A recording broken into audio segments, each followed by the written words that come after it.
বিশ্বব্যাংকের লাল তালিকায় রয়েছে বাংলাদেশ। এমন একটি নিউজ প্রকাশিত হয়েছে পত্রপত্রিকায়, আপনারা হয়তো ইতিমধ্যে পেয়েছেন। এটি হচ্ছে বিশ্বব্যাংক প্রতি 6 মাসে খাদ্য নিরাপত্তা ও মূল্যস্ফীতি সম্পর্কিত হালনাগাদ প্রতিবেদন প্রকাশ করে থাকে। সেই অনুযায়ী বাংলাদেশ সহ 15টি দেশ বর্তমানে লাল শ্রেণীতে অবস্থান করছে। অন্যান্য দেশগুলোর মধ্যে রয়েছে কঙ্গো, ভারত, ইথিওপিয়া, পাকিস্তান, মাদাগাঙ্গা, গানা এবং রাশিয়া। বাংলাদেশ 2 বছর ধরে বিশ্বব্যাংকের খাদ্য মূল্যস্ফীতির ঝুঁকির লাল শ্রেণীতে রয়েছে।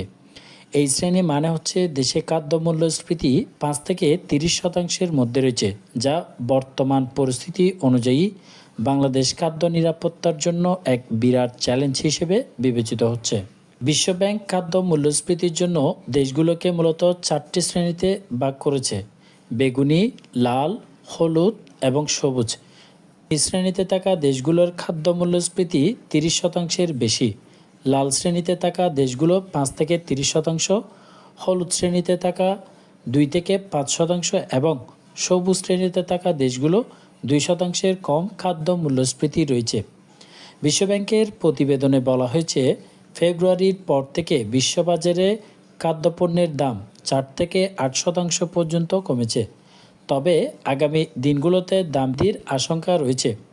বিশেষত সরবরাহের সীমাবদ্ধতা ও আবহাওয়ার কারণে ভুট্টার দাম বর্তমানে 15 মাসের মধ্যে সর্বোচ্চ অবস্থানে রয়েছে। তবে চালের দাম 2 বছরের মধ্যে সর্বনিম্ন পর্যায়ে পৌঁছেছে।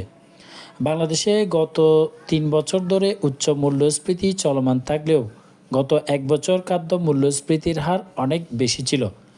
2024 সালের মার্চ পর্যন্ত 1 বছরের গড় খাদ্য মূল্যস্ফীতি 10.22%-এ পৌঁছেছে। তো নেটিজেন সহ বিভিন্ন জনেরা এখানে কমেন্ট করছেন, ঠিকই আছে, লাল স্বাধীনতার সাথে সাথে লাল তালিকায় সুন্দর মিল রয়েছে।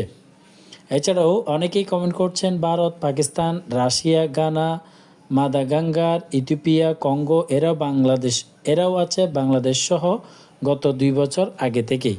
দেশ রূপান্তর নামের একটি পত্রিকায় এই নিউজটি প্রকাশিত হয়েছে। তবে খোঁজ নিয়ে জানা যায় 28 তারিখ এই ধরনের একটি বিজ্ঞপ্তি প্রকাশ করা হয়েছে। আসলেই বর্তমানে বাংলাদেশের খাদ্য মূল্যস্ফীতির চরম পর্যায়ে রয়েছে।